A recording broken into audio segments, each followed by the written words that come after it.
Le Seigneur soit avec vous. Évangile de Jésus-Christ selon saint Luc. En ce temps-là, lorsque Jésus fut près de Jérusalem, voyant la ville, il pleura sur elle en disant : « Ah, si toi aussi tu avais reconnu en ce jour ce qui donne la paix. Mais maintenant cela est resté caché à tes yeux. Oui, viendront pour toi des jours où tes ennemis construiront des ouvrages de siège contre toi, t'encercleront et te presseront de tous côtés. Ils t'anéantiront, toi et tes enfants qui sont chez toi, et ils ne laisseront pas chez toi pierre sur pierre, parce que tu n'as pas reconnu le moment où Dieu te visitait. »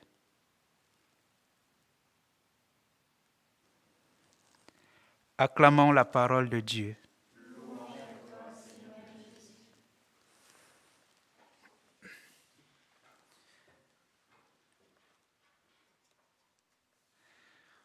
Jésus-Christ, qui veut sincèrement le salut de tous les hommes, était ému de compassion. Mais comment aurions-nous pu en être certains si le Sauveur ne nous en avait donné une preuve sensible ? Les larmes, qui sont en effet le signe de la tristesse. En effet, le Rédempteur pleure la ruine de cette ville infidèle qui ne savait pas que sa ruine était si proche. « Si tu connaissais toi aussi, dit-il. » Malheureusement, il n'était pas digne de comprendre les Écritures divinement inspirées qui annoncent les mystères de Jésus-Christ. Car toutes les fois qu'ils lisent les livres de Moïse, le voile qui est sur leur cœur ne leur permet pas de voir l'accomplissement de la loi en Jésus-Christ, qui, étant la vérité, dissipe toutes les ombres. Et pour n'avoir pas voulu voir la vérité, ils se sont rendus indignes du salut que Jésus-Christ leur apportait. Du moins en ce jour, ce qui importe à ta paix. C'est dire, à la suite des Hèbes, que l'avènement du Christ a eu pour objet la paix du monde entier. Il est venu pour annoncer la paix à ceux qui étaient près comme à ceux qui étaient loin. Mais cette paix est restée cachée pour eux parce qu'ils n'ont pas voulu la recevoir lorsqu'elle était annoncée. Mais maintenant, ces choses sont cachées à tes yeux.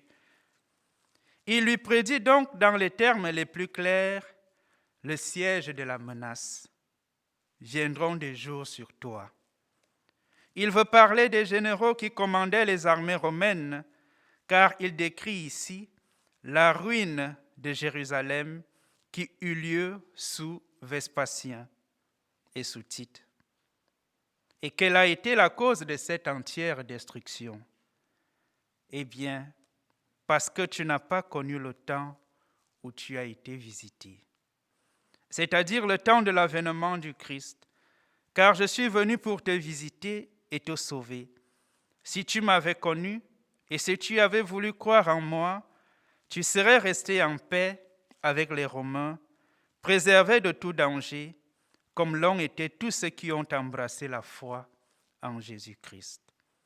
Frères et sœurs, à la suite d'Origène, je me demande si ces larmes du Sauveur n'ont pas été versées sur une autre Jérusalem qui est la nôtre, la vôtre aussi. Si après avoir connu les mystères de la vérité, un chrétien retombe dans le péché, Jésus pleure sur lui. Il ne pleure point sur les gentils, mais sur celui qui appartenait à Jérusalem et qui a cessé d'en faire partie. Notre Rédempteur ne cesse de pleurer dans la personne de certains parmi nous, lorsqu'il envoie un certain nombre faire succéder à une vie sainte une conduite criminelle ou d'indifférence face à la souffrance des autres. L'âme coupable ici, je voudrais dire, l'âme coupable a ici-bas son jour, parce qu'elle met sa joie dans des jouissances passagères. Elle a ce qui importe à sa paix puisqu'elle met son bonheur dans les biens de la terre et elle ne veut pas prévoir l'avenir, dont la vue pourrait troubler sa joie présente. Mais maintenant, ces choses sont cachées à tes yeux, nous dit l'extrait. Frères et sœurs, le Sauveur pleure sur notre Jérusalem, c'est-à-dire sur notre âme, de ce qu'en punition des péchés qu'elle a commis, ses ennemis l'environnent et l'entourent de tranchées pour en faire le siège, et ne pas laisser dans son enceinte pierre sur pierre. Tel est surtout le sort de celui qui, après une longue pratique de la continence, après plusieurs années d'observation de la loi et des principes, de la chasteté, succombe à la tentation et, séduit par les attraits des plaisirs de la chair, perd le sentiment de la pudeur. S'il devient impudique, les démons ne laisseront pas en lui pierre sur pierre, selon cet oracle d'Ézéchiel. Je ne me souviendrai plus de ses premières justices. Heureusement pour nous, le Seigneur est miséricordieux. Il ne veut pas que le pécheur meure, mais il veut que ce dernier se détourne du péché.